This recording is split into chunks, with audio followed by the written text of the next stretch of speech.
¿Por qué cree que están siendo relevante Cuba y Nicaragua en la cumbre internacional sobre la libertad religiosa? Son los que, donde de algún modo, más está sufriendo la gente.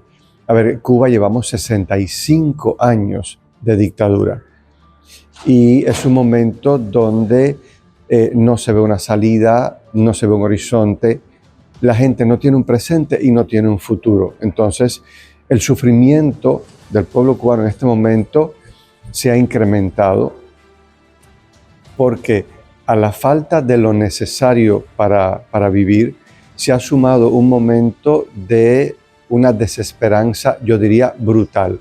O sea, la gente está cansada, la gente está exhausta y no vemos una salida. Y además sentimos cada vez más que hay un divorcio terrible entre el gobierno y el pueblo. O sea, el pueblo no le importa al gobierno. Es un momento así de mucha desesperanza y eso, de mucho sufrimiento, de mucha incertidumbre, de no saber qué va a pasar. Y Nicaragua, a ver, yo creo que Daniel Ortega está demencial. Y entonces, claro, el pueblo de Nicaragua está siendo abocado, se está arrasando lo más esencial, que es su fe, sus derechos, su libertad. Y yo pienso que hay un elemento común entre los dos pueblos, que es la indefensión y la vulnerabilidad. Es decir, ¿cómo salir de eso? ¿Cómo enfrentar eso? Nos sentimos muy vulnerables y muy indefensos. ¿Qué está copiando Daniel Ortega de la dictadura de Cuba en su ataque a la iglesia? Son procesos distintos. Esto ya lo vivimos en Cuba. Es decir, esto que se está viviendo en Nicaragua es que nosotros ya lo vivimos hace más de 60 años. Es decir, al inicio de la revolución, cuando empezaron los conflictos con la iglesia, fueron expulsados sacerdotes, religiosas.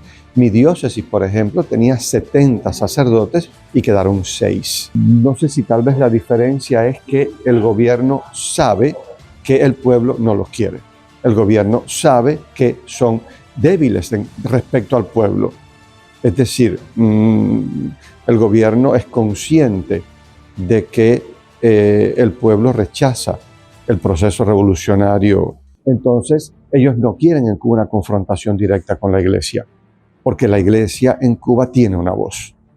Y la iglesia en Cuba sería capaz de volverse un símbolo contra el gobierno. Entonces no quieren un conflicto con la iglesia. ¿Cómo el régimen de Cuba controla los actos de la Iglesia Católica? Provincial y municipal. Entonces es la oficina que controla a la iglesia. Es la oficina de la cual se dependen todos los permisos. Por ejemplo, ¿por qué en Cuba no se pueden construir templos nuevos? Porque esa oficina lo prohíbe. Porque nosotros para tener cualquier acto público de fe, intramuros, podemos hacer lo que queramos. Pero, por ejemplo, para hacer una procesión, una misa pública, tenemos que pedir permiso a los representantes de esa oficina. Que si no dan el permiso, no hay una explicación, es no y ya.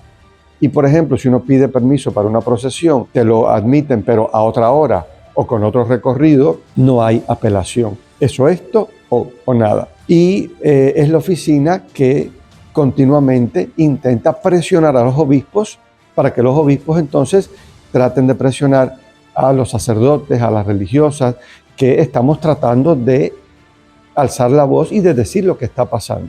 ¿Por qué las dictaduras persiguen a las iglesias, sobre todo la católica? Porque el evangelio es liberador. Estos regímenes son dictatoriales y son esclavizantes. O sea, ellos se nutren de esclavizar al pueblo, ellos se nutren de controlar todo.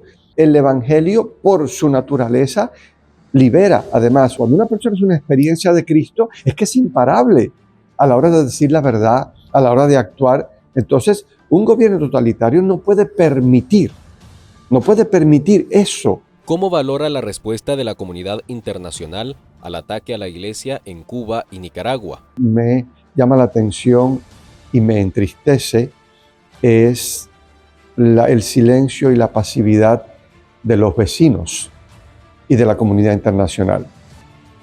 Porque sí, puede haber protesta aquí, allá, comentario aquí o allá, pero yo creo que se suele ser muy débil con este tipo de actitud. Entonces, claro, se les deja libres para hacer lo que quieran. Entonces, yo creo que van dando pasos poco a poco, y si doy un paso y no pasa nada y se normaliza, puedo dar un segundo paso. Entonces, una de las cosas que a mí me alarma y me entristece mucho es la tibieza de toda la región con respecto a lo que está pasando en Nicaragua.